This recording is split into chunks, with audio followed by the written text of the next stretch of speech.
Usually the conversation around here is about football. Today, the topic is gas for one of the sponsors, specifically Mobile Supreme Plus Premium Gasoline. Let's start with the fact that Mobile Supreme Plus Premium is amazing. It keeps engines 3 times cleaner, so engines perform better for better gas mileage. Just ask motorsports legend Shirley Cha-Cha Muldowney. She raced top fuel dragsters in the 70s, so she knows a thing or two about gasoline. She also knows a thing or two about the 70s, so if there are any questions about leisure suits, vinyl, or fondue, fire away. One might wonder why they call her Cha-Cha. Like, is it a family name or a marketing ploy? Or maybe she thought it sounded cool. It's very curious. Getting back to fuel, Shirley and the team highly recommend Mobile Supreme Plus Premium Gas because it keeps engines 3 times cleaner for better performance and gas mileage. By the way, Cha-Cha Muldowney, she drove a pink car. Mobile. Legendary. 3 times cleaner compared to Mobile regular gas and port fuel injected engines. Actual results may vary. Visit mobilefuels.com for details.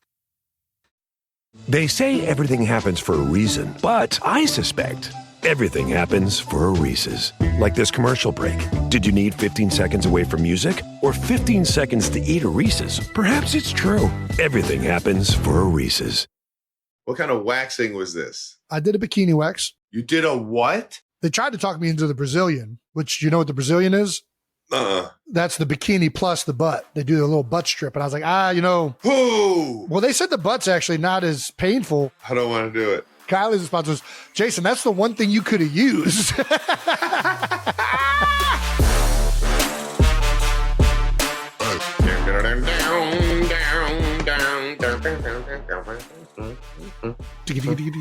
Welcome back to New Heights, ladies and gentlemen, boys and girls.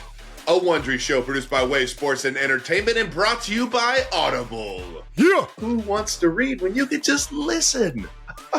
That's a good point. We're your hosts. I'm Travis Kelsey. My big brother Jason Kelsey out of Cleveland Heights, Ohio. Hey! How are you doing? Subscribe on YouTube, Wondery Plus, wherever you get your podcasts, and follow the show on all social media at New Heights Show with one S. Jason, tell the people what we got coming up, please. I beg it of you. Ooh, we got a stacked episode this week, Trav. That's right. Ooh. We're going to talk about Jason's week down the shore, celebrity bartending, potentially some bikini waxes, Beer Bowl 3, and also, as everyone else saw, Travis shaking it off with a special guest down at Tight End University. Broke the internet there for a couple of hours. We've also got some no-dumb questions, movie club updates, maybe Travis finally eating some mayo. We'll see what happens.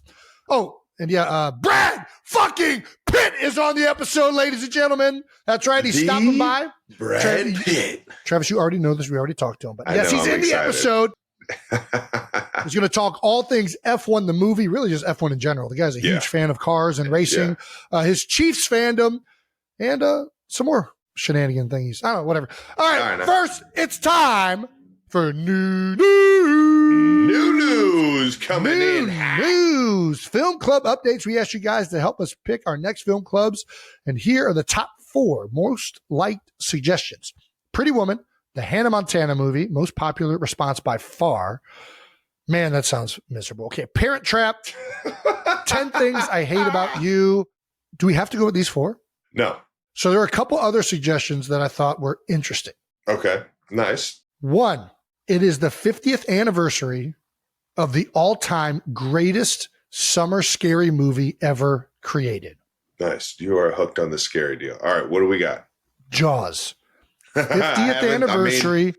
Dude, I mean, I've seen it a bunch. It breaks every rule we came up with yesterday. Last episode. I've seen it. It's not for kids. Like, although I did watch it as a kid, and it's a reason why I didn't go swimming in pools, because I thought the sharks should somehow get through the ventilation system. You went to every pool I went to. I was terrified, though, every time I was in them. Like, you were only terrified when you were alone. I was terrified anytime I was in the deep end. Even in John Kerr? Dude, all of them. I swear to God. I don't know why I would think that these sharks could get through the ventilation systems or something, but Jaws fucked me up bad. And it's an iconic movie. Another one that I think would be pretty epic. I worry that it's not like, there's not enough people today that have seen the movie. Like, this is definitely a different generation. Just before ours. Never Ending Story. I bet you've never even seen the movie. And I think I've seen it, but I only remember like the dog dragon kind of creature. So I think it would be a good movie to. I do remember. I remember the dog. Yeah. Right. Or creature, whatever that was, yeah. So I think that one would be pretty awesome. I thought both of those suggestions were good. I kind of like going with some of these cult movies, like Princess Bride. Princess Bride's a fucking great movie. Oh, I want to watch it just because you haven't seen it, maybe. Here's what I worry about with Hannah Montana. What do you got? It's too niche and not enough people are going to know it outside of the select few amount of female watchers that were born in the 90s. That's what I worry about with the Hannah Montana movie. And it's not even 90s, it's early 2000s. When did this movie come out, Brandon? It's got to be mid-2000s. Right? Because we were already early 2000s. This is away from us. 10 Things I Hate About You. I mean, I'm kind of in on rom-coms. I don't know that that's the best one. Brandon, look up cult classic movies. Top cult classic films. Ooh. We're doing this segment over again. We're doing the same exact thing we did 2 weeks ago. I remember 10 Things I Hate About You. I don't like where this list got to. I'm not a fan. Do you want to just punt on this and we'll do it another week and we'll just cut it out of the episode? Well, I want to see what people say about the Neverending Story. And I think Neverending Story would be a good one. We said we were just going to pick. We said we were just going to pick once we saw the suggestions. And now we're going back to more voting. Well, okay, then fine. Pick Neverending. I saw somebody suggest Neverending Story. Neverending Story. We'll throw that up there. Princess Bride was another one. You want to do 10 Things I Hate About You? I think we never narrowed it to a vote. These are just the four most suggested. We said we weren't going to vote. We said you guys were just going to look at the suggestions and then pick one. All right, well, we're changing our fucking minds, Brandon. We do this all the time. I know we're changing our fucking minds. Jake has unlimited time to make a fucking voting thing. All right, he's going to be fine. Jake. You don't know that. He's busy. It's true. He's very busy. He's a very busy boy. Listen, I mean, running the New Heights socials is a busy job. I understand that. I'm not busy at all. We can do whatever we want. Fuck you, Jake. I gave you an out. I gave you a goddamn out, Jake. And I got all the time in the world. Perfect. So we got Pretty Woman, Austin Powers, Princess Bride. Do we do Neverending Story? There you go. Does that feel right? Or should we do another one of their movies? Jaws. Jaws. Those are the four. I think those are the four.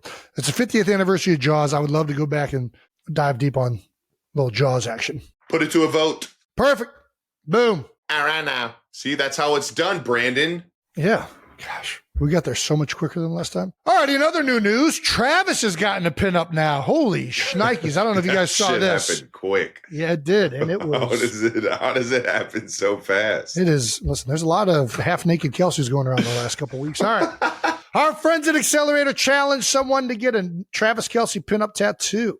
I didn't know Accelerator put this ask out. I didn't see that. Rocket Block, baby. All right. Drink Accelerator. If somebody gets pinup Travis with Accelerator tattooed, we'd have to give them an insane amount of cases of Accelerator, I'm assuming. I mean, that's just good for accelerators. I mean, yeah. Listen, that's good marketing right there. That's good. That's how we get it done over there, Accelerator. That's what we do. Oh, Jones my God. Nick Jones is a police officer from Ohio. A police officer got this tattooed? That's amazing. This is hilarious. And he got 25 cases of Accelerator and a signed Kelce jersey. There you go. Shout out to Jonesy. Yeah, Jonesy's saying here that the tattoo comes with a funny story, and honestly, it's pretty great tattoo anyways. Plus, I've got to show some love to a fellow Ohioan. Nice, man. Shout out to the O, babe. Dude, it's a freaking great tattoo. I mean, even regardless, even if people don't know this is Travis Kelce, this is a fantastic freaking tattoo. Ballsy. Nick Jones, love it. Oh, man. Jones admits the reception has been mixed. I don't know that we need to encourage more free pinup Accelerator, tattoos. baby. I think we should stop with the pinup tattoos at this point. How bad do you want accelerators? But I do think that we should reward the artists that have been coming up with these tattoos. And so, we need to create products that pay these artists for their artwork. What do you think about coming up with some New Heights temporary tattoos with this artwork on them? So other people can potentially have the pinups on them. Maybe just throw some shorts on me if we're going to do this. No. It's got to be true to form. We can't change it up. You can't change it up. It's got to be true. I don't want to. If people are doing this on their own, cool. If we're going to be a part of this, it's got to be shorts. Got to throw some shorts on me. I kind of think that defeats the purpose a little bit.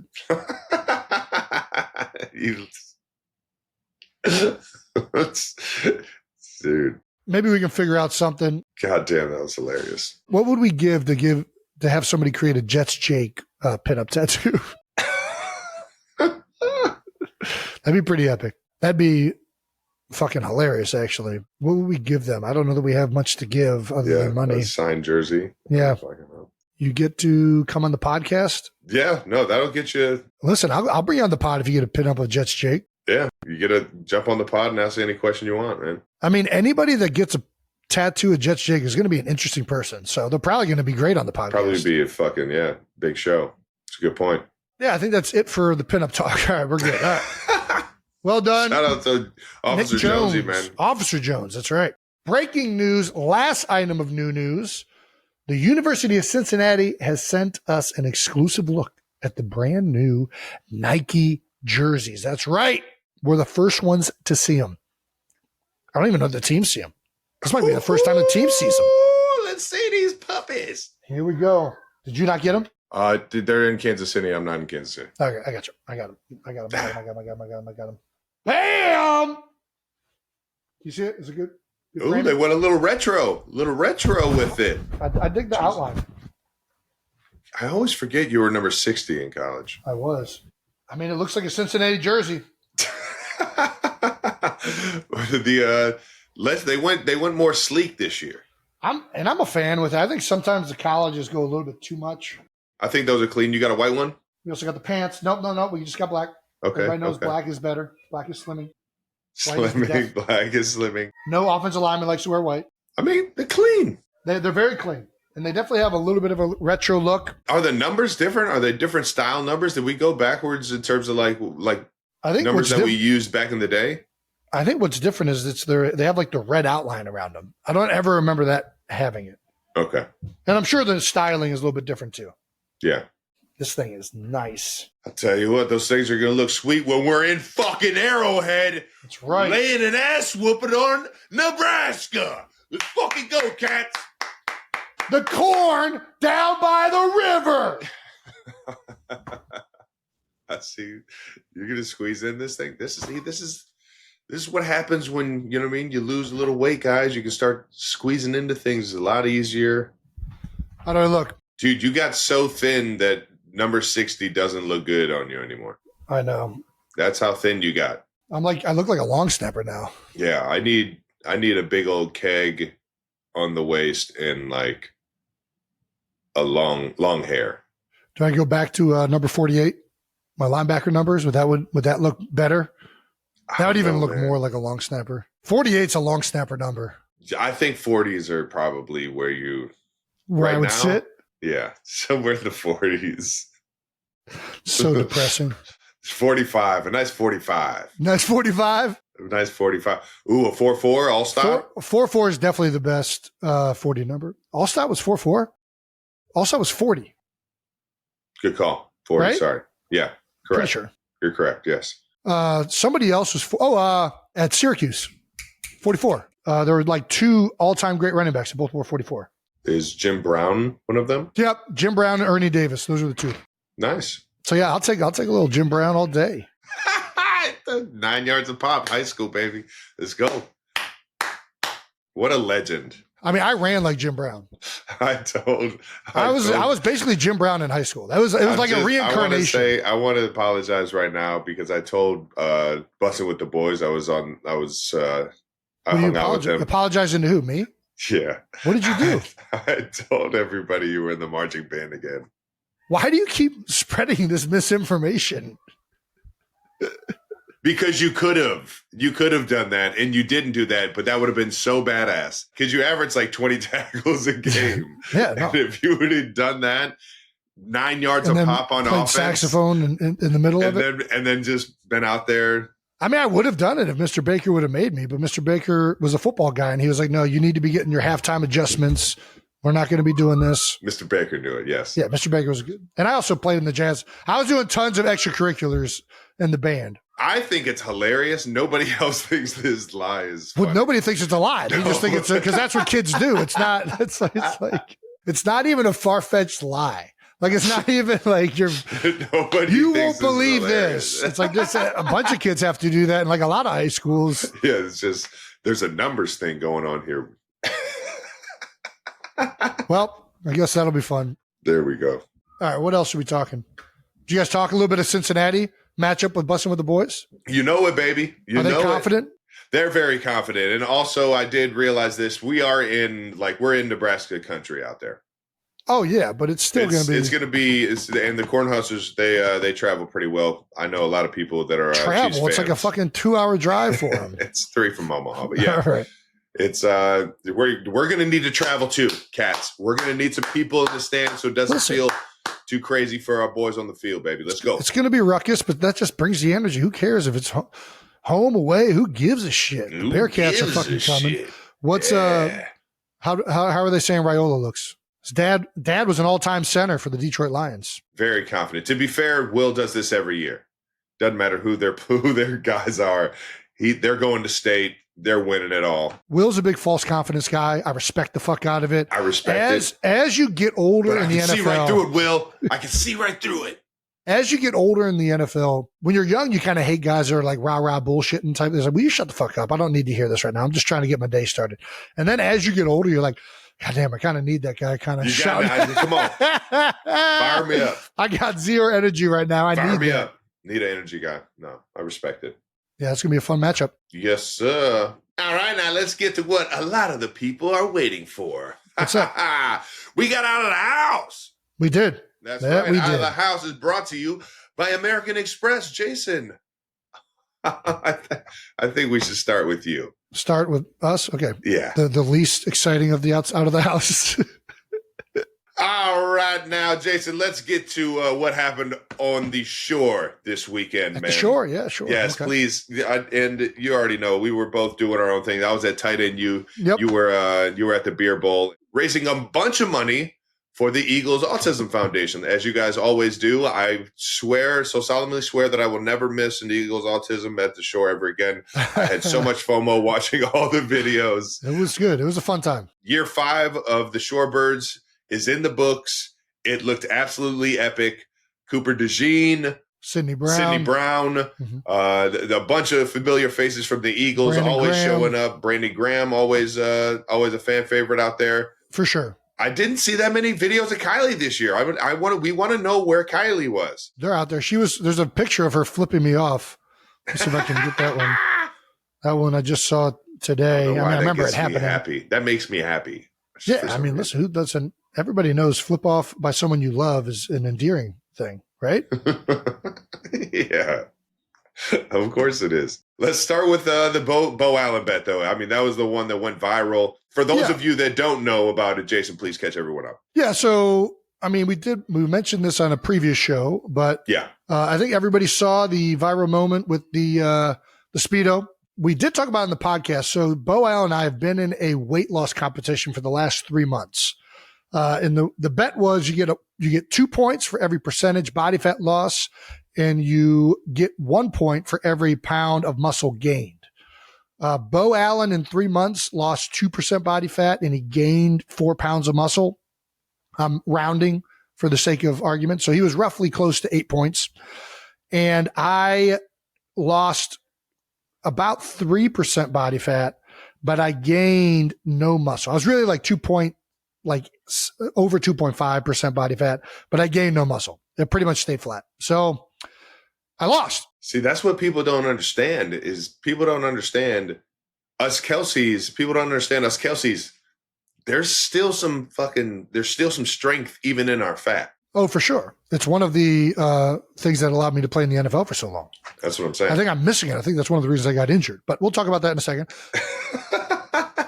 So anyways, I ended up over the course of this whole thing, ended up losing close to 3% body fat. And I actually, I lost, I think over 10 pounds, right about 9 or 10 pounds of fat.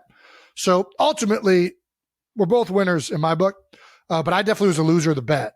So I had to wear a Speedo. The bet was loser has to wear a Speedo at this Ocean Drive event. Yep. And for those of you that remember, I didn't think that was enough. Smart by me. So we talked about maybe adding something else to it. And by far the most asked thing from our fans was that Jason also get waxed, or that the loser also has to get waxed. So the bet ended up being loser has to wear a Speedo and get waxed before the OD event. Like, hold on. Whoa. What kind of What kind of waxing was this? I did a bikini wax. You did a what? A bikini. I did a bikini. Thank God I did, because this thing would have looked so much worse if I wasn't waxed. I mean, it would have been even more gross. How was that? I mean, it wasn't fun. I will say the people at, I'll shout them out. The people at European Wax down in Philadelphia did a great job. They made it as comfortable as they could. I had a great technician. I'm not gonna lie. I'm trying. I understand why women do it, and I understand why men. I understand why some men get it. It's probably not a thing that I'm going to redo. They tried to talk me into the Brazilian, which, you know what the Brazilian is? That's the bikini plus the butt. They do a little butt strip, and I was like, Who? Well, they said the butt's actually not as painful. I don't want to do it. I don't know what it is. I don't like anything in that crease. Nothing's been in that crease other than my own hand. Like my draws. Yeah. I don't like anything in the crease. Yeah, the crease, that's a no-fly zone for me. And Kylie's response was, Jason, that's the one thing you could have used. I was trying to think of, where do I get a spin? And I remembered I had this American flag one. I was like, you know what? Let's go patriotic theme. Got the American flag, eagle, right on the crotch, similar to the pinup. I just saw a picture of the waxing. I just sent him the picture. Of the waxing. Do you guys want to see the video? We should save some for your YouTube page. Dude, this could not see the light of day. Dude. Oh, it saw the light, Travis. Bro, it's bad. It's vulnerable positioning. I'm not a fan of it. I mean, I'm not trying to knock people that do this, because I get it. You look great. It's from my phone, Travis. My phone to your eyes, brother. Oh my fucking God. Jason, I need you to work harder. You need to work harder. Butterfly pose. That butterfly, the spread eagle is hilarious. I mean, so I walk in there. You are ridiculous. Dude, I'm telling you right now, I have no idea what I'm getting myself into. I've never done this. Obviously, and I walk in there, and right away, the technician says, okay, remove everything from the waist down. I'm like, excuse me? Like, everything's off? And like, yeah. Okay. Take that off. They say, now assume the butterfly position. I was like, excuse me? What are we talking about? Nice. Butterfly. Yeah. Yeah. So I am filleted open. I'm filleted. I look like a spatchcock turkey down there on that table. You filleted yourself. Dude, it was the most vulnerable I've ever felt. But no, I think I took it like a man. I will say women have been hyping this up. They're like, oh, men don't know what we go through to, like, I'm like, listen. I got this. Ripped her ball sack out. I will say I'd rather play football than have that done any day of the week, for sure. Fuck that. I got like one strip of chest hair waxed when I was in college, and I will never do that ever again. I just want to hear the scream. Did you scream, or did you just go, God damn it? No, I just kind of, I stayed pretty stone faced. I didn't want to give into what Bo wanted. I didn't want to show that type of, in the inside I was screaming though. Was Bo there? No, he would have taken a lot of pictures and they all would have seen the light of day because he has no shame. He's hilarious. Oh man. Well, a man of his word, ladies and gentlemen. A man of his word. Very nice. Listen, let's get go ahead. It helped raise a lot of money, raise a lot of awareness for Eagles Autism Foundation at the end of the day. The video went absolutely viral. It went nuts. Everybody was laughing their ass off or completely confused at what just happened and why you did that. So there's a mix, clarifying it. There was a lot of mixed reactions. The one thing that everybody did see was the girl in the blue shirt. I almost took out the person right on the side right there. Yeah. Duck. Wow. Oh my God. A 2x4 right to the noggin. That would have split it. How did you get the pants, the tearaway shorts? I've never seen those. I told you, the Chubby's product. It's like it's like a bundle. I had it at the house. They sent it to me to potentially wear it the last one. I was like, I'm definitely not. Yeah, they sent it. I didn't buy it. They sent it. Chubby's has been good and sponsored the event for a couple years now. So they always send some options to wear for the event. Chubby's was both in the Shore and Tight End U. Proud sponsor of Tight End The U. guy, Travis, was with you and flew the next day to go to Beer Bowl. Shout out to Travis. It's a legendary move. There we go. We got to talk about the blue shirt girl just having the time of her life. Yeah. Getting a full frontal shot. I mean, she's directly underneath you, seeing every single square inch of I don't think she saw freshly that, waxed. No. She's at more to the side, honestly. I think this is just shock at the tearaway action. This is hilarious. It was a funny ass reaction. It was fucking hilarious. It was like so innocent. Sam and I actually got together later in that day and recreated that photo. There's a picture of that if you want to try and find that one, Brandon. But yeah, she became an instant meme. So sorry about that, Sam. Hope you're doing good. Again, we got to get back to it. What did Kylie think of this? She thought it was funny. Again, she was upset I didn't get the Brazilian wax because I think she's tired of my hairy ass crack is what I think is the, but as far as the Speedo, I think she was like, oh, just another day at the OD. No, the flip off came after she beat us in Flip Cup. Ooh. It was a more like in your face type thing. Yeah. She's got to be a pro, man. She is. Well, we also had Beer Bowl 3 go down at the Shore this weekend. You went full send on the first event. I go full send on all events. I'm not a half send kind of guy. I'm either all in or all out. From somebody just watching it, it just looks like you stumble and you kind of. Did you really fucking hurt yourself on the? I definitely have a minor hamstring strain. I'm hoping it's minor. I still haven't gotten an MRI. I don't know if I should or not. Well, that's the thing about MRIs. Once you're off the league, they're not. You got to cover it with your insurance. If it was torn, I probably wouldn't be able to be continuing on with the event, and I probably would have felt worse the next day.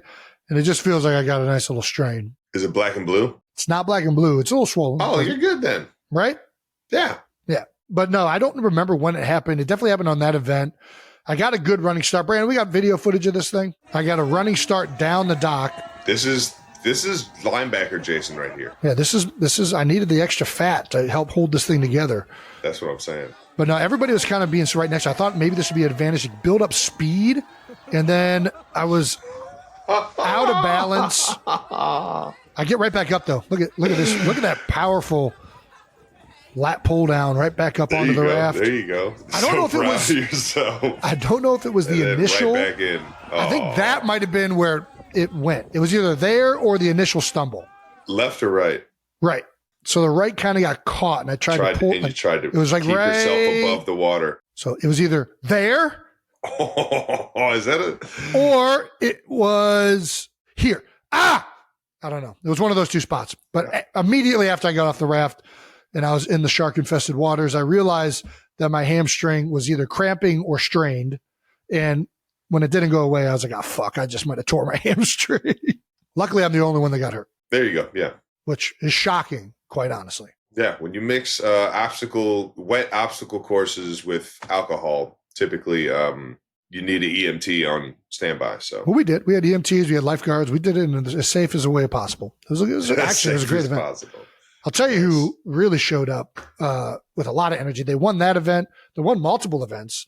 Was Cooper DeJean and Sidney Brown. They were team takes their shirt off. So I think was their official team name, which, I mean, listen, if I look like that, I'd probably have my shirt off too.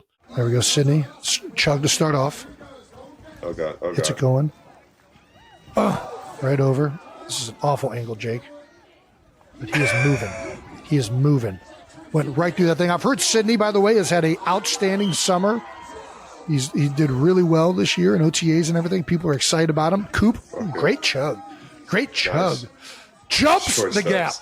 Jumps the gap. He's up. He's over.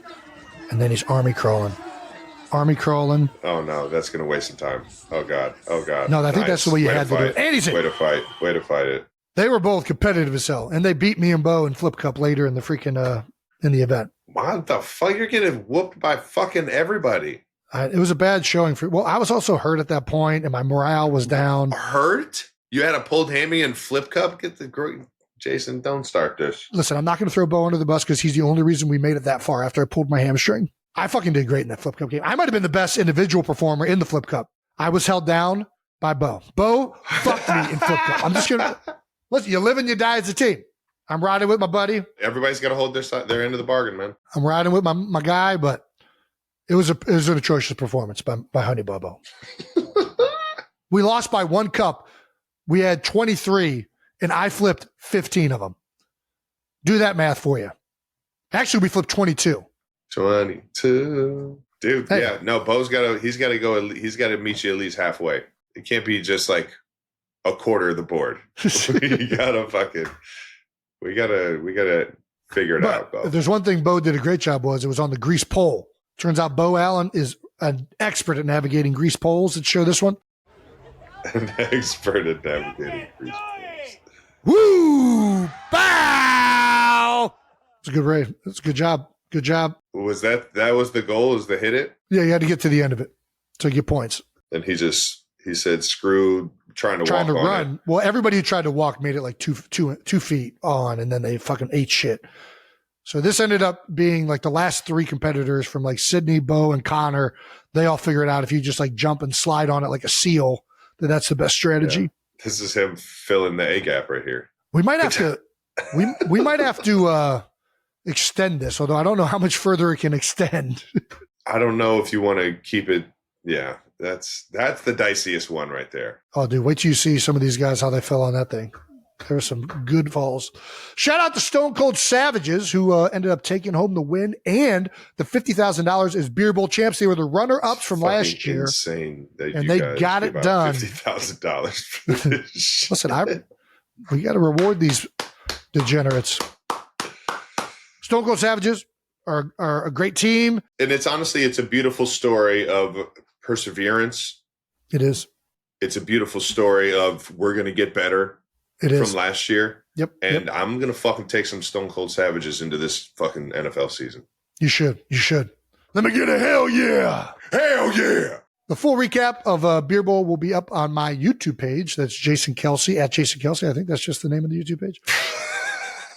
Nice. I think that's where we're putting it up. Yeah, we'll let you know when it's ready. All right. Any final thoughts on year 5 of the Shorebirds? I mean, it's our most successful one by far. Nice, man. We raised over $1 million in 1 year. Just 2 days of fundraising, raised over $1 million for the Eagles Autism Foundation. We had tons of sponsors that were willing to be a part of it.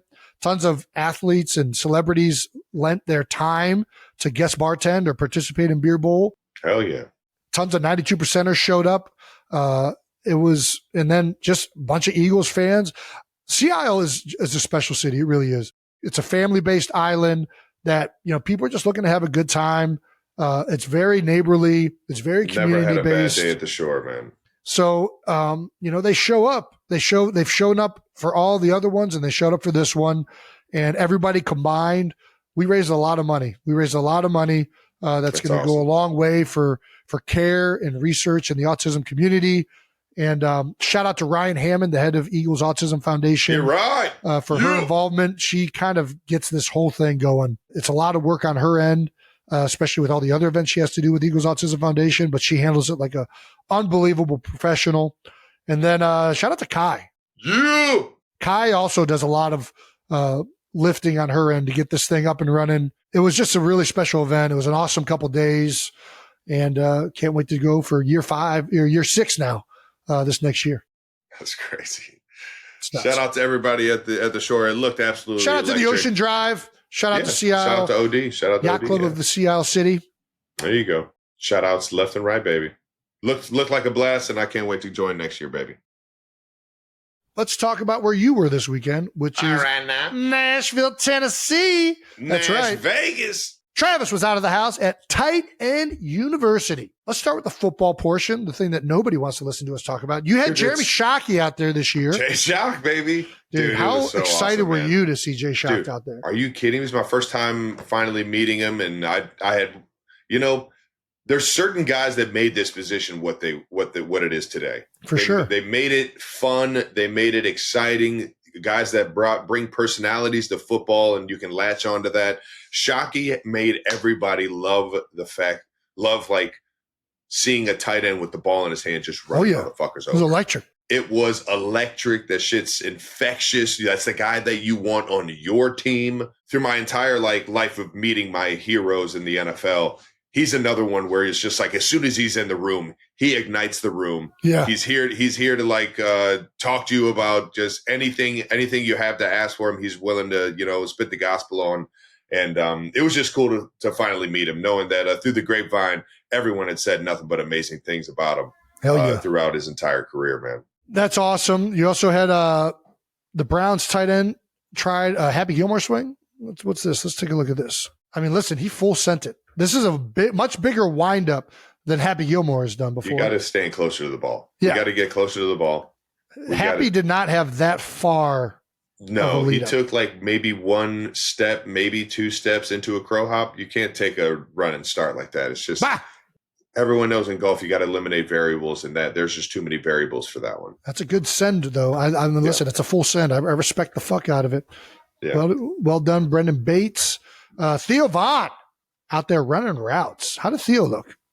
I'm not gonna lie. I saw Theo the night before. I didn't even see him out there on the field. Jason, what you have to understand is that tight end U is it's just a good reason to get good people around and have some fun. Maybe talk some ball if you're into that. Who's D'ing him up here? Who's D'ing him up?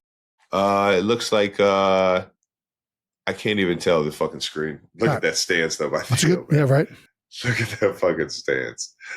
Oh my gosh. Okay. Not terrible. Not terrible. Not terrible. Oh, jumped too early on the jump. You gotta watch out, man. Those hammies, baby.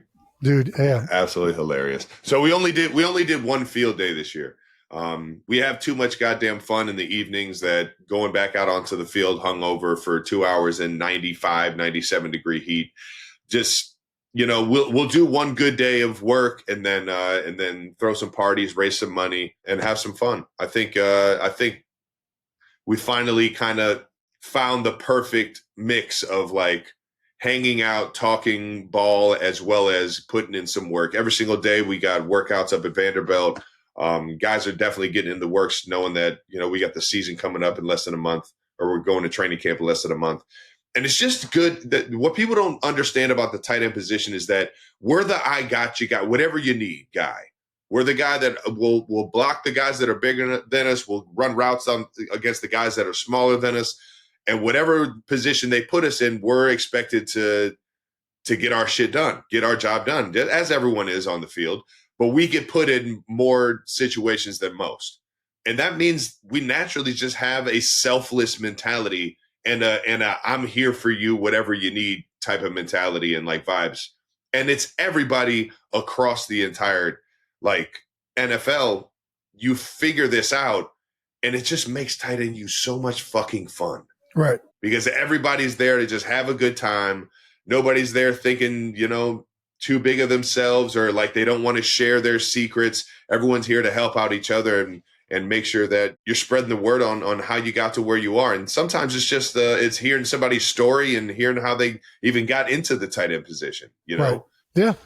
And it was awesome, man. Just another amazing year. Shout out to Rubicon. Shout out to everybody at the Thompson Hotel and all the sponsors. It was a fun one, man. It looked like a lot of fun. And they actually, just speaking of ball, they got a clip here. You talking a little bit of ball. What are you teaching in this clip? I gotta switch it up.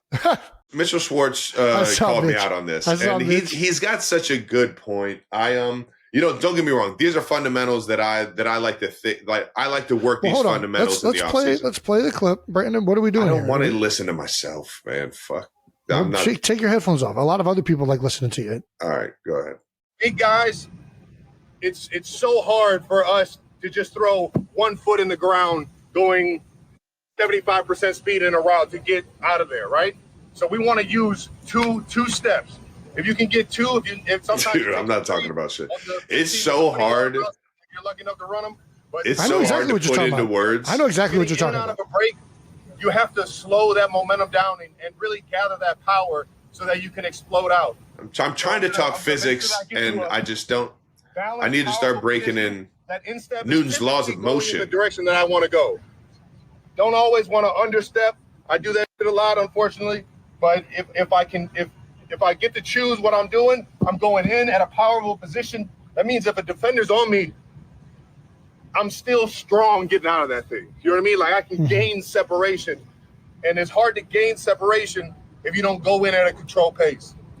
So really work and find that shoulder over toe. And you can get in and out of there precise and with a purposeful, powerful foundation. I mean, what are you talking? It seems like that all makes sense. What are you talking about?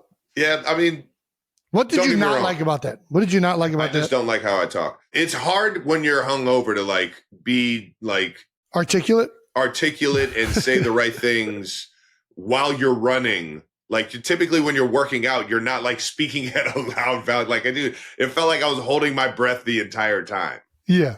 I will say this though. Big guys, we need to go in at a controlled space or a controlled pace to come out at an explosive pace. You know what I mean? So it's we want to go in controlled so we can come out explosive. And that's basically what I was talking about. You don't want to go in slow, but you want to go in controlled because the moment you're going to get open comes in how quickly you can get out of that break, right? And how much you can make going into that break look like you're going to keep moving forward. This honestly reminds me of the 20-yard shuttle. That's a drill that people do for the combine. Yeah. I don't want to brag about myself. You got the fastest time in O-line history, but regardless, if you try that drill, you start in the middle, you run 5 yards this way, change direction, 5 yards 10 yards that way, change direction, you go back to where you started, right? Yeah. So you're changing direction twice. Yeah. That drill's all technique, but keep going. Correct. That's what I'm saying. If you try and run that drill full speed and just run it, you are going to run a slower time than if you run it controlled with proper technique. If you hit the proper steps and you do everything right, your time will be faster than if you just run it like Leroy Jenkins. You're going to run a slower time. You're going to look fast, but you're going to run a slow time. That's just how it works. And I think route running, the best route runners I know are smooth because they're controlled. They can make it look like they're running top end speed, but at the same time, they know they can put their foot in the ground and change direction. I think you were talking about that from a tight end's perspective. Like wide receivers can do it in one step. The best can, right? They can be running full speed and then all of a sudden put their foot in the ground and go. Tight ends, because you're bigger, you got to be more cognizant of being able to get out of that break because you have more weight behind it. Yeah. And the more steps you do, the more slowing down that you do, it's buying time for the defender to read that and react to you changing direction. Is this, that's what you were saying essentially, right? Essentially, it's exactly what I'm saying. And if I try and if whatever I'm doing I'm always trying to stay in that controlled space. You'll see me sometimes raise up, but anytime I raise up, I have to come back down to get back into that controlled space. Sometimes raising up and then coming back down plays with my tempo, which can throw somebody off. Sometimes it gives the illusion that, it's a timing factor. It gives the illusion that I'm doing something else that I'm really focused on doing, or I'm just kind of lulling somebody to sleep. But if I'm running a full speed route, I want to stay in that F1 car zone. I don't want to airplane up. If I stay in that F1 car, now my shoulders, my core, that squat position that we're always trying to get to in the weight room, now I can transfer that onto the field and use my power and use my insteps and use the ability to, all the power that we have at the tight end position. I can use that going in and out of breaks. Let me ask you this. That's the base fundamentals. How much after you get those base fundamentals, do you as a route runner use raising and lowering? You talked about understepping, cutting on the outstep. I think that here's my issue with coaches that teach positions is they want it all to always look the exact same. You go, you put your foot here, and the best route runners, they're playing a game with the defender. You can raise and lower your position and make the defender think you're about to cut and then just keep going straight. You can all of a sudden cut off the wrong foot if you know the grass and the footing is good, and that will throw the defender off because they get used to these timing. They get used to a three-step slant, right? Yeah. They know 1, 2, 3, he's going 10 in. yards. Yeah. They know it's 3rd and 10. And they know, this is where I truly feel like you are so much better. And I don't mean to throw shade on any other tight end at Tight End University. This is the level of intricacy that I think you have that a lot of other people that especially play tight end, some other receivers have this instinct.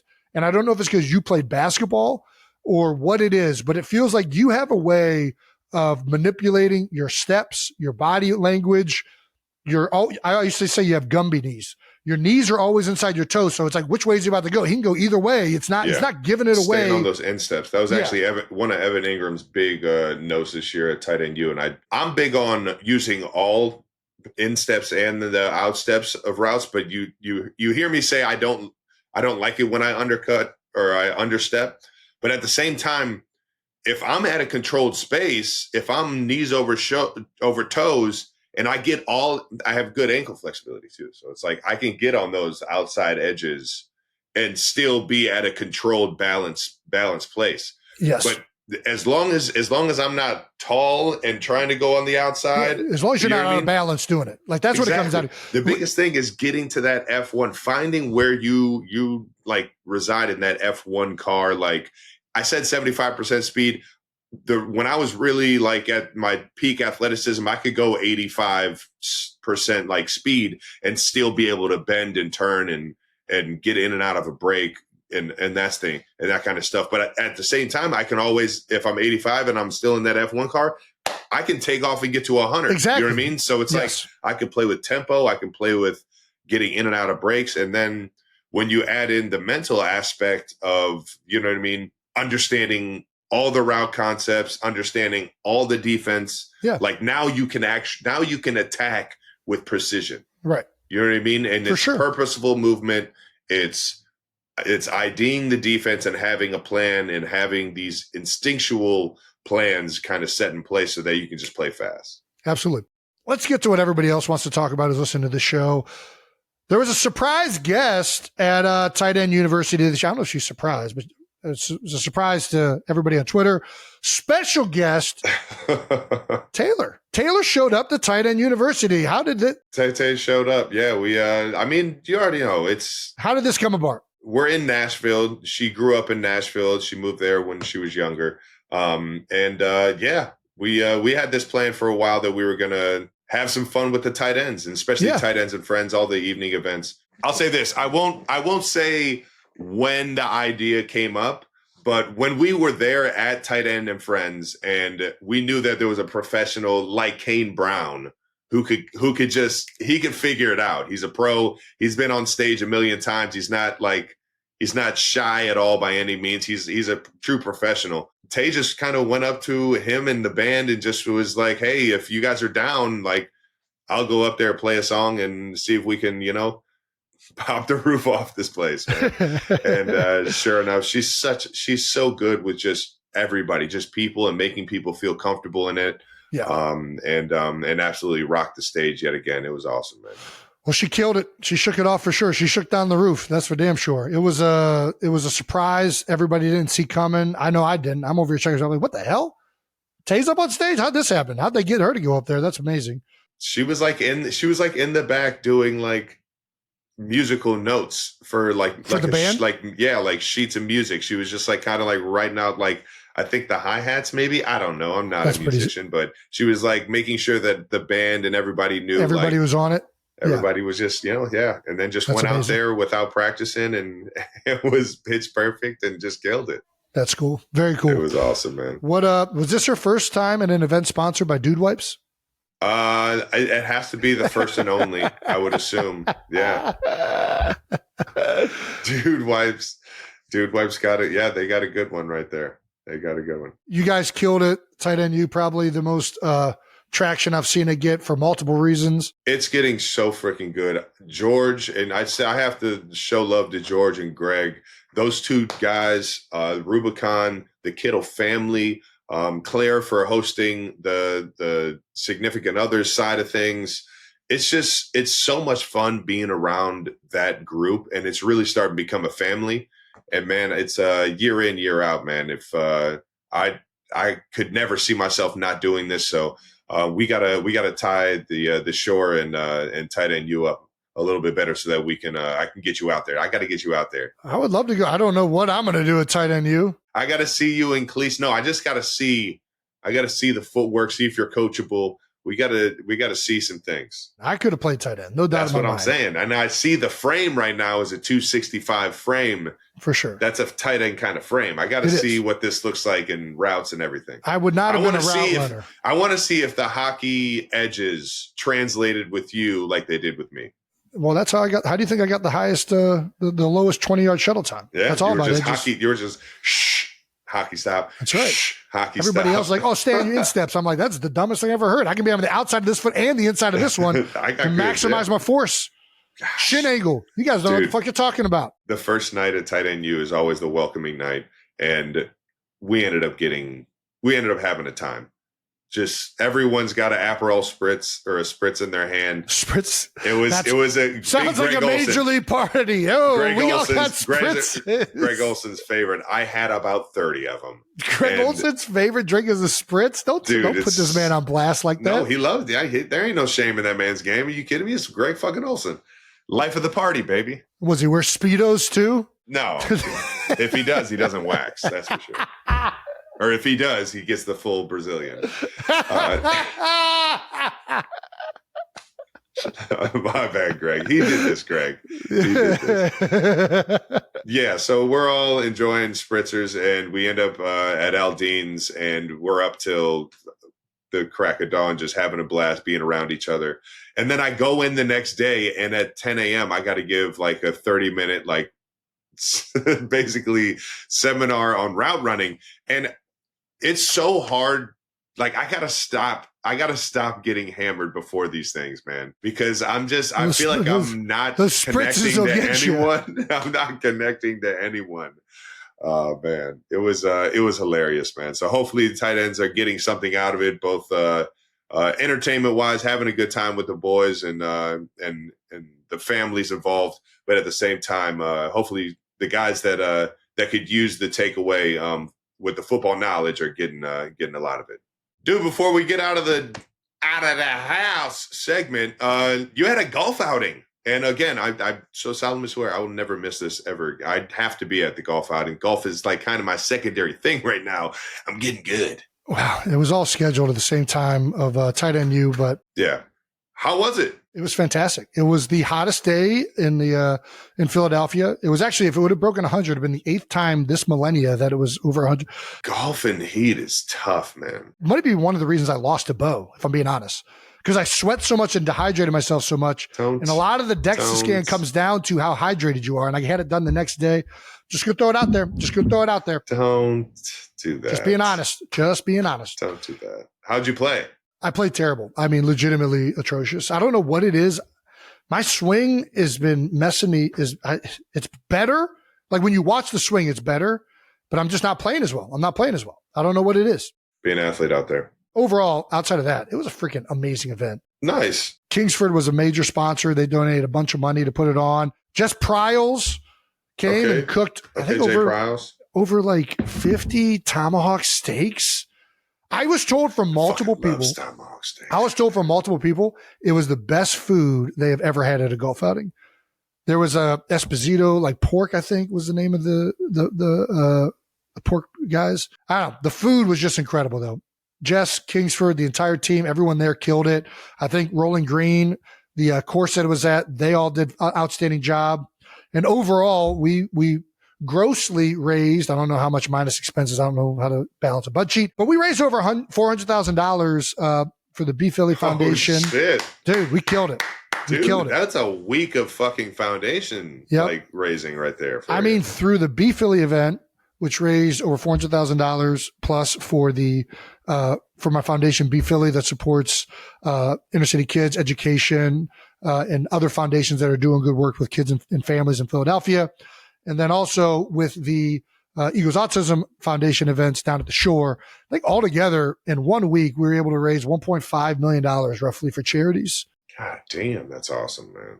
And it's all possible because of outstanding people that came to support, multiple companies that sponsored these events, tons of people buying the foursomes. We got Jerome Bettis, freaking won. Jerome Bettis, dude. I got to see him out of Tahoe. See what that swing's looking like, man. Dude, having the bus at the event, CC Sabathia. Cece. Dude, CC was there. It was like all of my like childhood legends, heroes. dude. Yeah, Hell some yeah. legends from growing up, and it was an awesome event. A lot of people showed up and braved the elements. It was pretty ridiculous. Also had a trick shot artist, Dan Beaver. We're gonna have that video coming up soon. But dude hit a drone midair, like off a tee, and not like on accident. Was Sign 'em aiming up. at it. Sign them up. Outing was a lot of fun. Shout out to Rolling Green, Kingsford, all of our sponsors. Shout out to Dan Beaver. Dude, and shout out to the Philadelphia fan base, man. Everybody out there in Philly, man. You guys are, helping a great cause, both at the shore and at the golf outing. That's right. That's awesome, man. All righty. That's it for Out of the House, brought to you by American Express. Let's get to our convo with the one, the only, Mr. Brad Pitt. Whoa. Oh! Brothers Kelsey. What's up? Let's go, man. Fantastic. This is awesome. Looking smooth as hell, man. How's the ride been, man? Oh, dude. Yeah. I had one this week that was just like, had my ass puckered, my friend. No. Ask me if I hit 200 miles an hour. Did you hit 200 miles an hour? No. No. 197. Oh my gosh. 3 short. That's like if I just braked a quarter of a second later. Yeah. That's amazing. That's actually, that's fucking flying though. How are we, man? This is cool for me. Dude, cannot thank you enough. This is awesome. Cannot Thank you so much. enough, dude. This is so badass, and I know you're doing a million things right now trying to promote this thing. So we appreciate you, brother. Yeah, thanks. Sorry I was late. I couldn't get my shit together this morning. What time is it there? You guys got up early. Dude. Yeah. We're rolling on your time, dude. They were like, you can get Brad Pitt. I'm like, man, whatever we got to do to make this happen. Come on, let's go, please. Thank you, fellas. Where are we going? I'm going to do the intro and we'll get going. Everybody good? I thought that was the intro. Alrighty, our guest today is a Hollywood legend. He's got 2 Academy Awards, 2 British Academy Film Awards, 2 Golden Globe Awards, and a Primetime Emmy Award. He's a 2-time winner of People's Sexiest Man. He's robbed probably about 50 times. He's movies have grossed over 8.8 billion worldwide. Please welcome the star of Fight Club, Moneyball, Once Upon a Time in Hollywood, Inglourious Basterds, Ocean's 11, now F1 the movie. We got him, Brad Pitt. That's right, baby. Woo! Dog! So much. What a pleasure. Oh my gosh. This is awesome. How did we get you here, Brad? I don't know how this happens. This is the biggest, probably A-list celebrity we've ever gotten. I don't know. How'd we get here? You got up damn early. That's how. By the way, I'm fans of you guys, so this is a treat for me. Awesome. Well, thank you so much for joining us. Let's kick it off with F1. I know we just watched the movie. Man, this thing is electric.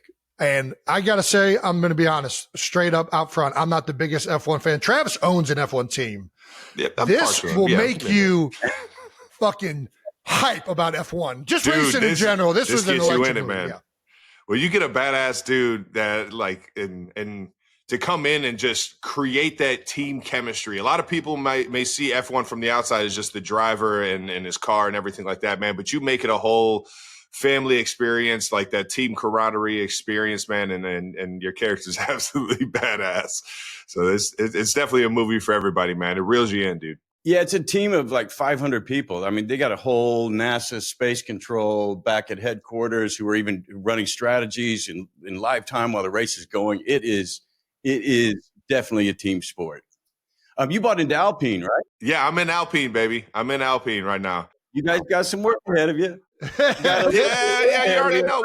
We just got to get that wind tunnel. You know what I mean? We got to get all our cars' aerodynamics together, man. I like it, man. I like it. That's the cool thing about the movie is that it gives you a cool like view into the F1 world that you really don't see from the outside. Like people don't really understand how many tires you get and how much time you get in the wind tunnel, and you get to like, I don't know, manipulate the car so that you get like a 1/10 of a second faster. You know, it's so fascinating once you get into it. Yes, and we were only skipping along the surface. The like I said, the strategies these guys go through, the development of these cars, the adjustments of camber of tires and front wing by millimeters and back. It's like, it's a science that is so far beyond me.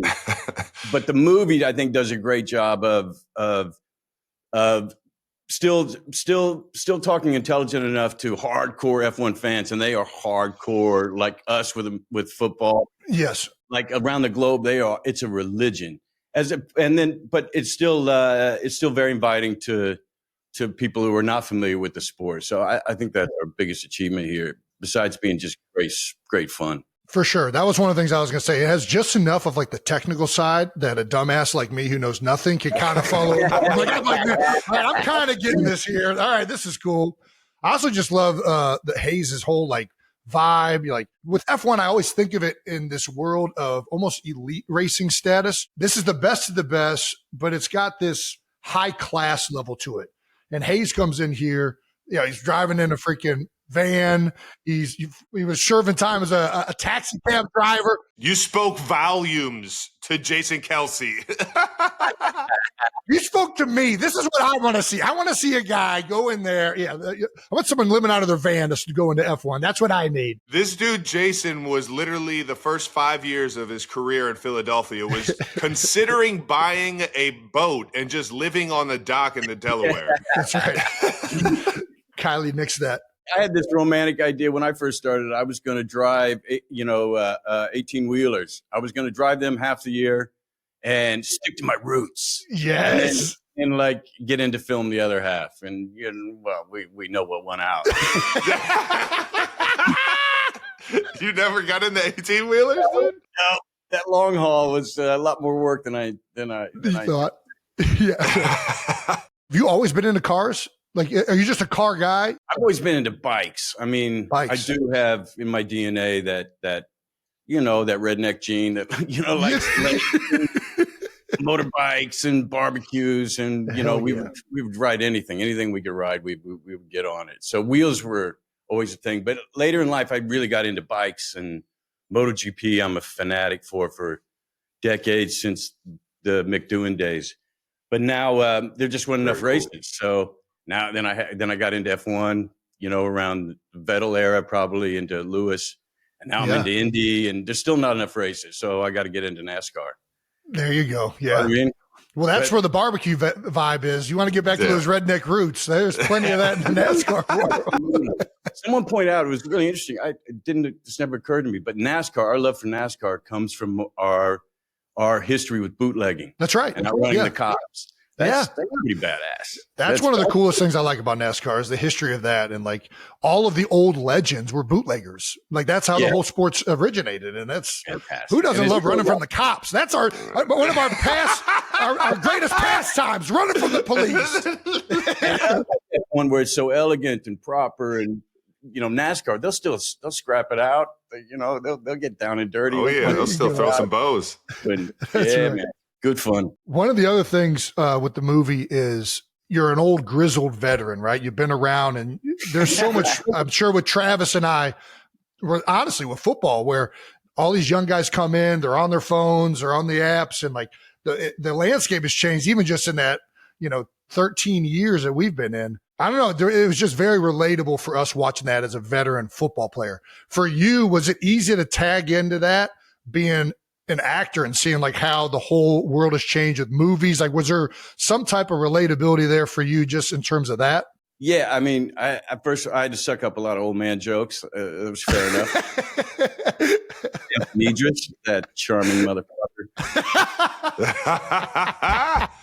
Yeah, no, it's I like watching what the new generations are coming in with. I like to see what they're up against, and also the way they negotiate their way through it.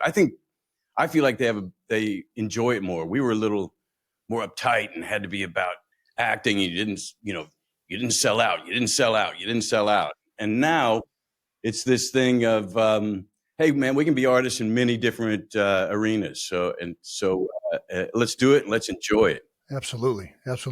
But this idea, they also get caught up in like have to have a franchise or have to have a superhero or something like that, which I keep going, don't. They will die. They will work you to death. Yes. That's awesome.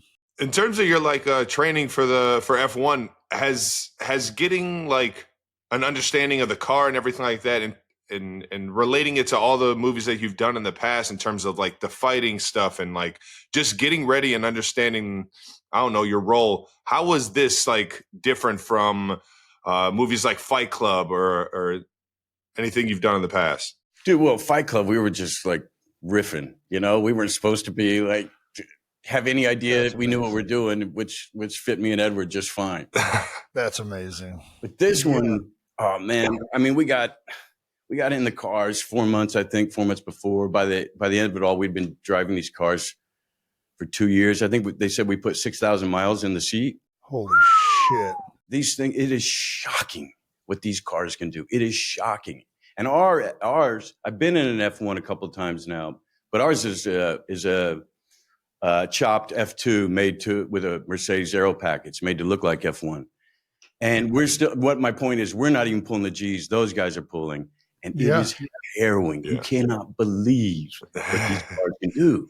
You cannot believe the first time you get in it that you can be barreling down at 180 at a brick wall and hit the brakes at the 80-yard marker and make a right turn, you know, slow down to 50. It's like, it's shocking. Holy crap. It's shocking. You go around these high-speed corners and they tell you, you just can't believe they'll stick. You feel like you're going to go rolling off into the ethers, and they stick.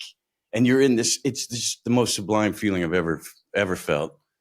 Ever. These guys that's crazy. Like 140 miles an hour, and it's unbelievable. They just wants to rip your head off your shoulders, and somehow you just hang on. My whole mantra was just trust the car, trust the car, trust the car. And little by little, you know, by the end of it, we got proficient.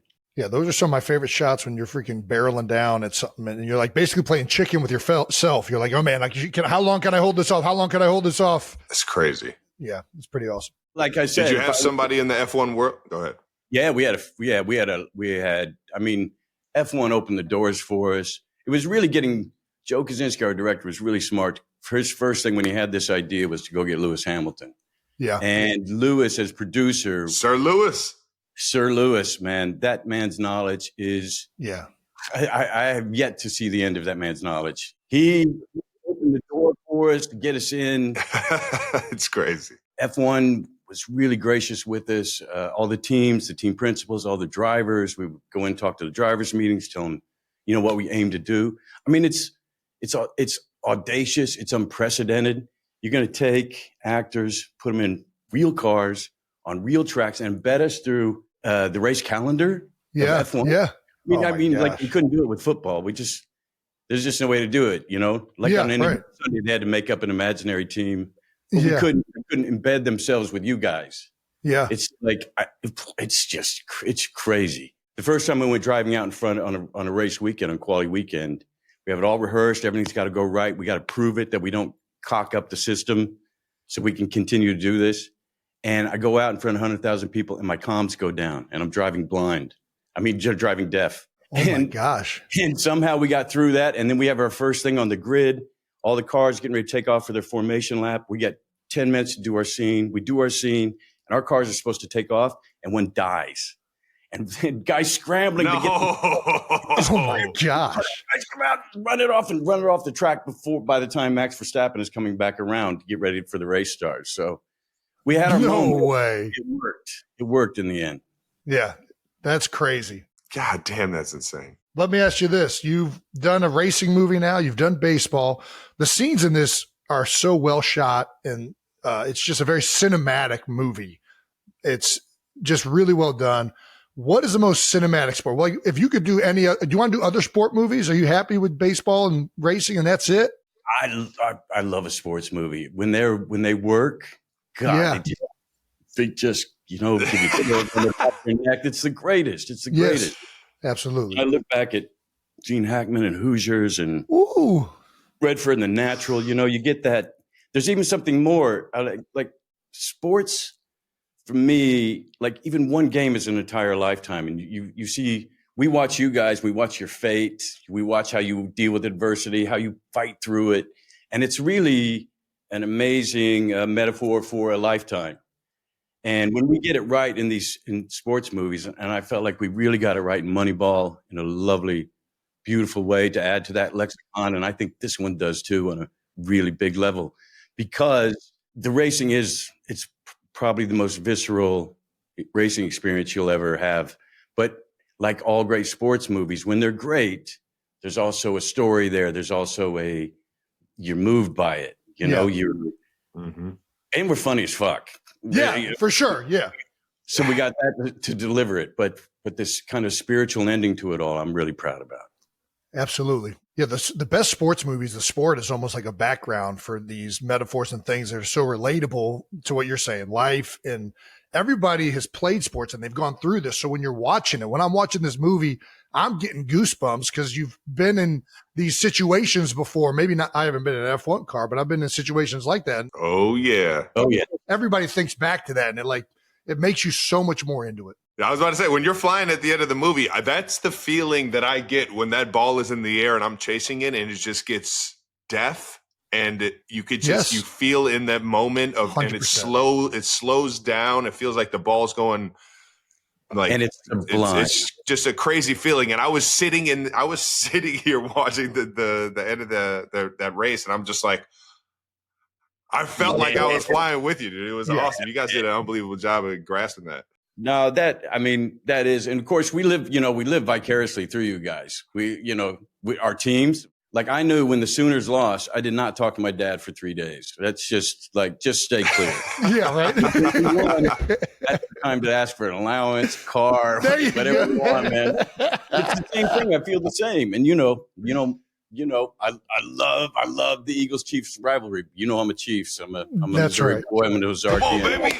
Yeah. Hey, we got you this year, dog. We got you this year, man. I got you, man. We don't listen. I let you down. in New No, Orleans, we're man. Dynasty, and that's what I mean about life. Life throws these struggles your way. Sometimes everything's falling into place, and everything goes quiet, and it's perfection. It's sublime. And other days, or other periods, life throws these struggles at you, and it's how you deal with those and come back from those. I think that are what makes sports movies so special. But I do have a confession. Okay. I'm friends with Bradley Cooper. Yeah, yeah. Oh yeah, BC baby. He's your prime Eagles fan. That's right. And I'm not saying that I have the power to affect a game in any way. I don't adhere to that kind of hubris. But I did say last year, after the Eagles went out, Chiefs were on their way to another victory. Yeah. Yep. And he was getting an award for the Maestro, still probably one of the best movies of this decade. And I was giving him this award. And he's been nominated like 18 times for Oscars. And I closed with, now, did you guys hear this one? No. No, dude. I'm locked in right now. At the Santa Barbara Film Awards, I closed with, listen, he's been nominated the 1900th time. If he doesn't get it, it's okay. He's used to it. He's a Philadelphia Eagles fan. That laid the groundwork right there. And I think he was happy this year. No doubt. Oh, you already know. We didn't talk for 2 months. Did he hit you up about it? Did he after the Super Bowl? Did he shoot you a text? No. He gracefully let me hurt in my pro mode. He just let it sit there and burn. Yeah, that's too funny, man. Well, let's talk Chiefs Kingdom. You just said you grew up a Chiefs fan. How has the last decade been? Has this been the pinnacle of Chiefs fandom? Just a play. I mean, we had St. Louis Cardinals at one time. They were the only ones in my childhood who really, well, that's not true. The Royals were landing too, but football, we were a little weaker. And it wasn't until Devin Hester years where things got exciting for a moment there. And now not till Dynasty. Yeah. We really you feel this sense of pride instead of this sense of like, oh, life's out, always against us. So it's kind of extraordinary the way we live through our teams, through you guys, and what it means to us. And do you remember the Wild World of Sports? You guys are probably too young for it, but they used to. They would talk. They always ended with something about success, and they would show an image of that, and then they would end with "and the agony of defeat," and just a guy just wipes out on the long ski jump. And I just think of life that way, and each weekend's that way. And goddamn, thank God for our sports. There we go. Hell yeah, baby. Yeah, man. That's pretty epic, man. Travis, shut up. Brad's talking. I just want you wearing oven mitts till the season starts, my friend. Keep your hands ready. Come on, baby. These things are nice. Yes. Protect those babies. All right. Keep these things nice and warm. Yeah. We got to get you back to Arrowhead, big dog. Come on, Yeah. man. Have you ever been to a Chiefs game in KC? You know, no, I never have. I think in the aughts, I was really pushing for the Saints after Katrina and that Drew Brees era and Sean Payton, and I loved seeing them win at that time. I had a home there. I was spending a lot of time there. Hell yeah! But okay, this is the year then. There we go. Let's get it out. We never went to any Cleveland's games growing up. I don't know what I feel like you're growing up. You got so much going on, but yeah, I know you're a big New Orleans guy. That'd be awesome down there on Bourbon Street. I feel like Cleveland is just one of those franchises that, there's always that dodgy restaurant in that one corner you can never find parking for. And then a year later, it's a new restaurant. And then a year and a half later, it's a new restaurant again. It just kind of feels like they got that. Just seems to be the vibe. Well, Cleveland's like that dodgy. Well, that's definitely the Browns franchise, but Cleveland as a city is just the dodgy restaurant just stays around. It never goes away. That's what happens. Oh man. We're going to get to this. We got to ask section. I know we're on borrowed time, so we're going to get right to these questions. We got to ask. You don't have to answer. What was it like getting abducted on Jackass? Yeah, that's what I loved when these guys came on, because again, we were all serious about our acting and really serious. And suddenly these guys come around and go, we don't give a fuck what you think about us. In fact, we want you to be upset with us. And we're going to go out there with no shame. So Spike Jones is a friend of mine. And I called him up and said, hey man, if Knoxville and the gang, they got anything going on, I'm in. Yeah. This idea of celebrity abduction. So I'm standing in the line at Pink's, big long, waiting for our hot dogs, famous Pink's hot dogs. And I've been there long enough for people to go, oh, that's so-and-so. That's that Pitt guy. And then suddenly this van pulls up and all these shirtless guys in hoods get out and grab me, throw me in the van. I'm screaming like a 6-year-old girl. And it's one of my proudest moments.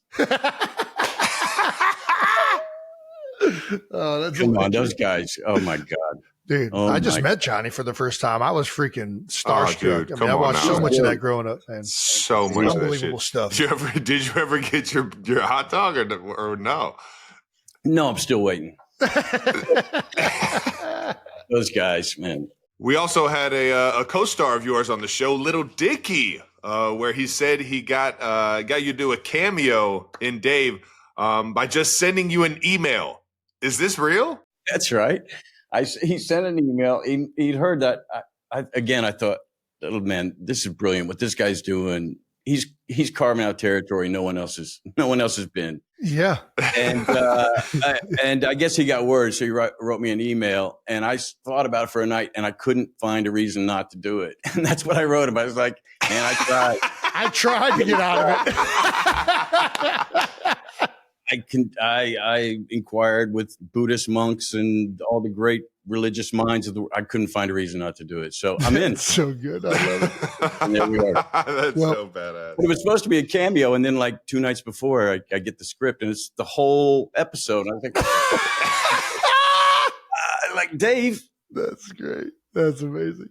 And there we were. Well, one of the things that happens on this show has happened multiple times is manifesting things, right? You speak it into existence. Oh, wow.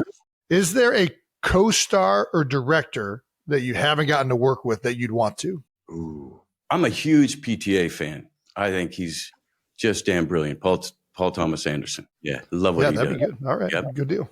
What quote of yours do people say to you the most from one of your movies? What do you get the most? I get what's in the box. Yep. Still, I get For sure. buongiorno. Buongiorno. Your ability to play just a redneck American Jackass. soldier with the worst Italian accent. I don't even know how you act that, so you couldn't replicate that if you tried. Anybody. In my So DNA. good. I just press the button. Most of the time, I'm trying to keep the gate on it. Yeah, right. Trying to suppress that down. It's so good. Have you ever been starstruck by like a co-star? When I first met Gina Davis and Susan Sarandon, I was. Yeah. Okay. Yeah. Love that. Yeah. I got over it quickly, though. Is it true that you volunteered to get your teeth chipped in Fight Club? What's that like? I put my hand up and went, I'll do it. Yeah. I just thought, again, this movie came partially, this idea certainly out of the jackass movement. So, yeah, we didn't we weren't getting facial scrubs and pedicures, so let's go the other way. And I had chipped my teeth as a kid, so I just re-chipped them. That's all.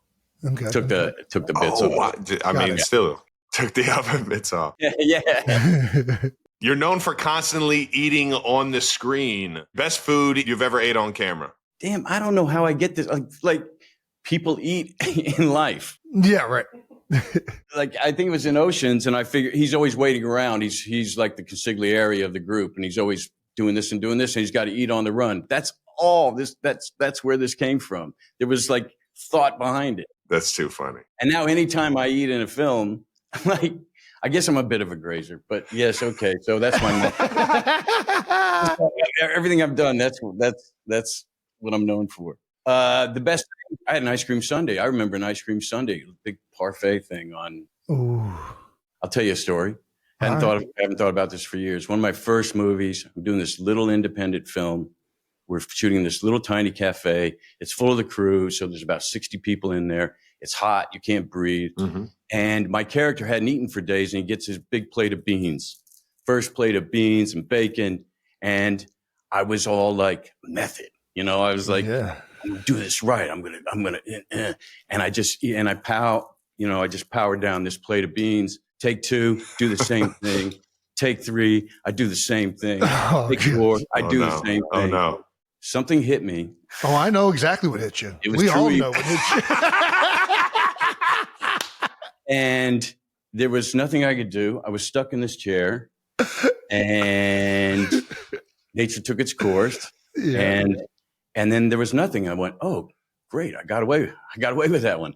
And then suddenly the entire crew, the most diabolical something descended on the crew in the whole room, and they fleed the cafe.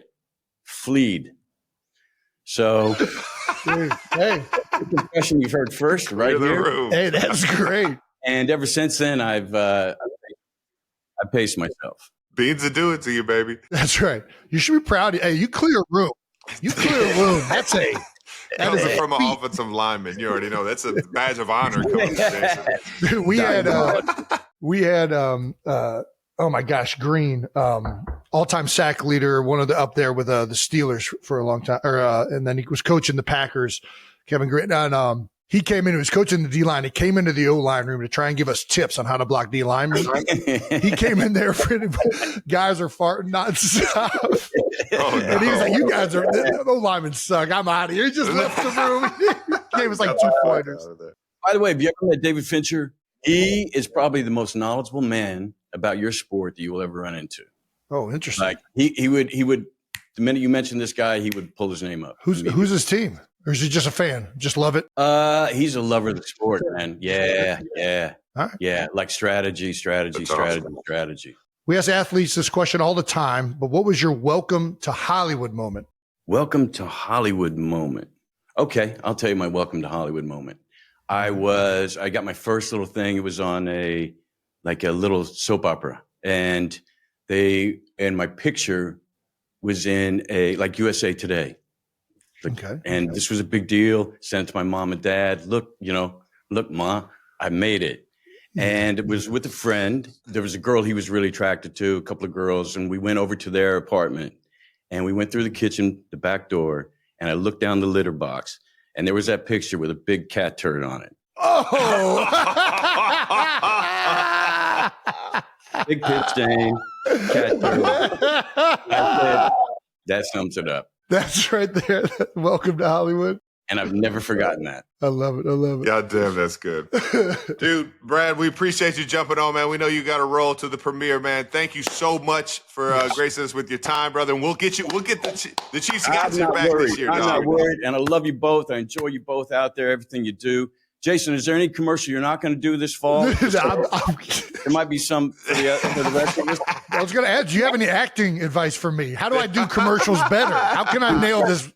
You're crushing it, man. And when the Raven in the elevator, that's my favorite. Yes. So good. Also, say what's up to Doug Pitt and Landon Pitt. I don't know if you know this. I climbed Mount Kilimanjaro with your brother. He said so. Yes. He's got a few of you guys up there. He's got Joe Buck up there and some other great. Yeah. Dude, that was electric. That was a lot of fun. How about coming down? That was worse, you know? It's easily the worst part. You get so excited, you reach the summit, you're like, I'm here, it's over, right? No, now you got to go back down. Knees. The worst. Oh, boy. All right. Love you both. Thank you so much. Love you. Thanks for coming on. Thank you, brother. Enjoy it, man. All right. Oh, man. Shout out to the Pit for, first of all, an amazing movie. F1. I fucking love F1. It is good. It's very good. Yeah. For taking some time before the big premiere out in London to come hang with us over here at New Heights, baby. I feel like the movie is super relatable for where we were at the end of our careers. Like, you're the older player and there's like a lot of dynamics there. I don't know. I think that's why I loved it so much. For sure. Definitely. I'm a swan. I am now a swan. Let's get a little bit of New Heights Food Court brought to you by Hellman's. Not gonna lie, Trav, never in a million years did I think that we would have a mayonnaise sponsor with your very well-known hatred of that product. But here we are. Hellman's is sponsoring the New Heights Food Court. Last week, we put Travis's intense hate to mayo on blast.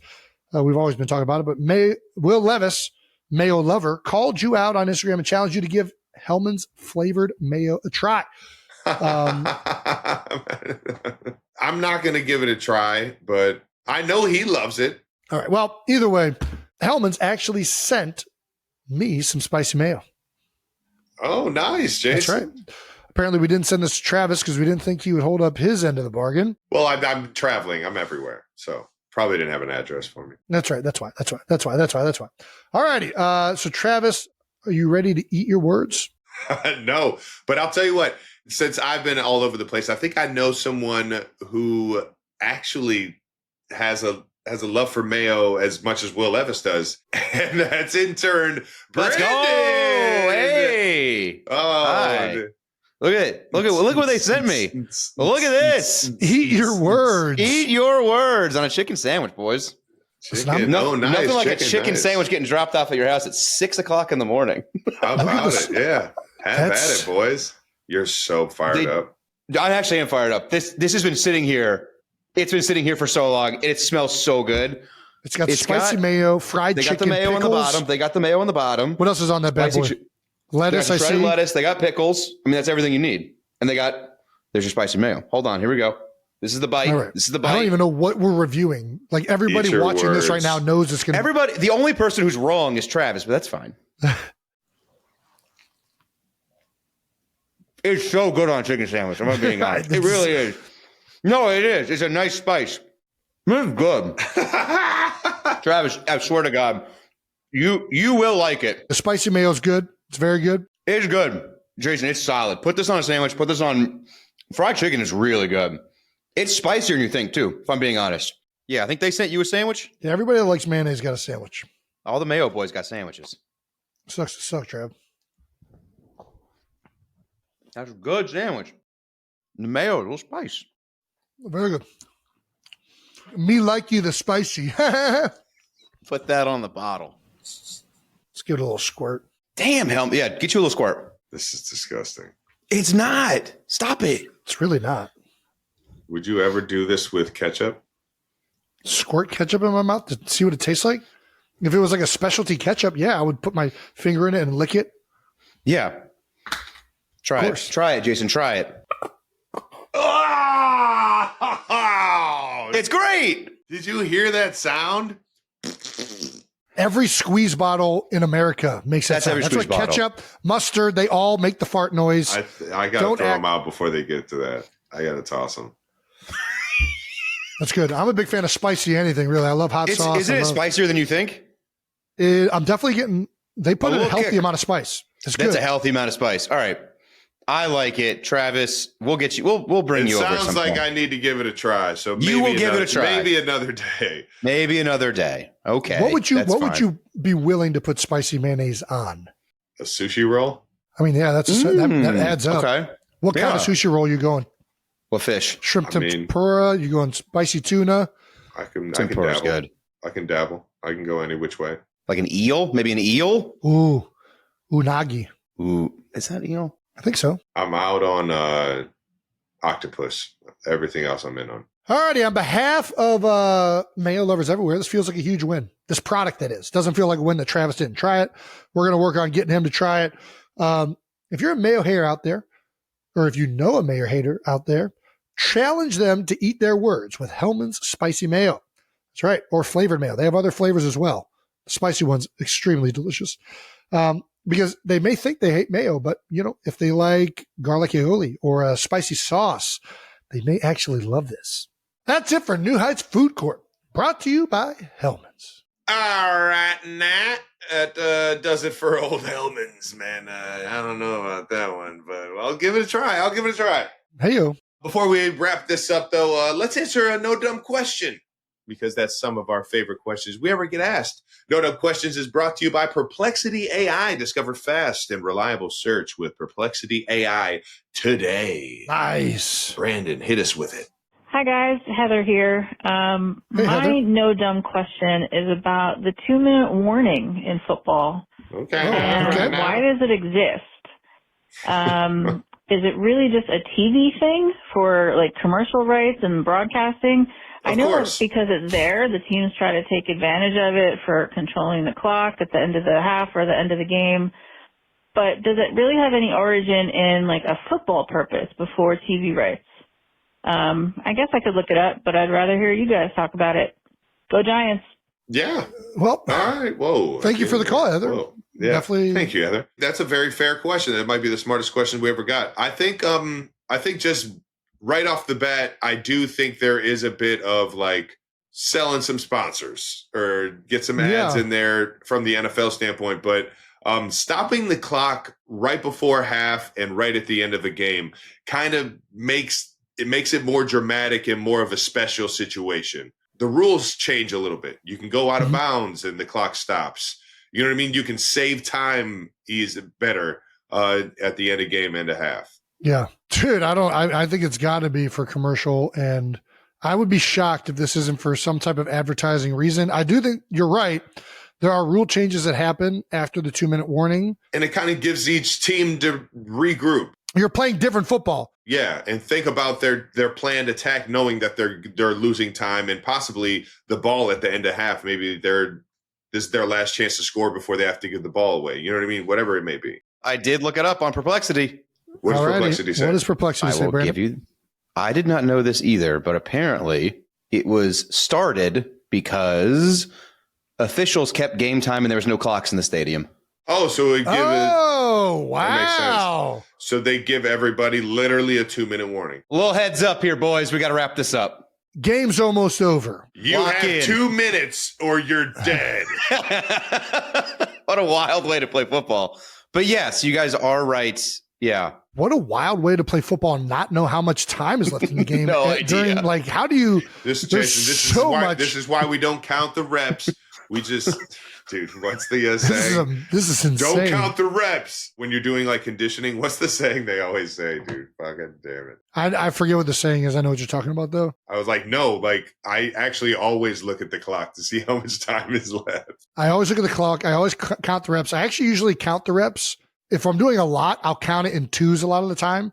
So it doesn't feel like I'm doing as many just mentally. So like a down and back is 1. I'll count laps as opposed to like 2 like striders. Just so mentally I feels like I'm doing less than I think I am. Right down here, number 4, television and commercials. I believe that's the big one these days. Yeah, we've a couple very expensive heads. We've turned the 2-minute warning into a TV timeout. TV timeout. When do we think it's the least likely chance that viewers are going to tune out of the game when we go to commercial break? Hey, let's do it at the most interesting time of the game, which is 2 minutes left at the half. Yeah. And that's where we sell our biggest spots. Yeah, that's right. Wouldn't you love to hear about trucks right now? God damn it, I would.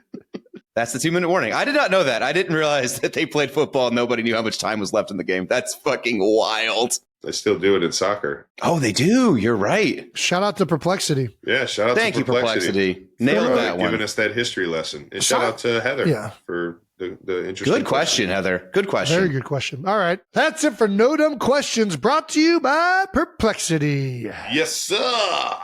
And that also does it for this episode of New Heights. Thank you to Brad Pitt for joining us on the show. Go see F1 the movie in theaters now. You're going to love it. Make sure you're subscribed on YouTube to the New Heights channel and follow New Heights on Wondery app or wherever you get your podcasts. You can listen to new episodes of New Heights early and ad-free right now by joining Wondery Plus in the Wondery app or on Apple Podcasts. Once again, New Heights, a Wondery show produced by Wave Sports and Entertainment and brought to you by Audible. Follow the show on all social media at New Heights Show with 1S for fun clips throughout the week. Thank you to our production and crew. Thank you to the Shorebirds, to the B Philly Foundation, to Tight End U, to everybody. All the 92%ers tuning in this week. We love you guys. We'll see you guys very soon. Peace.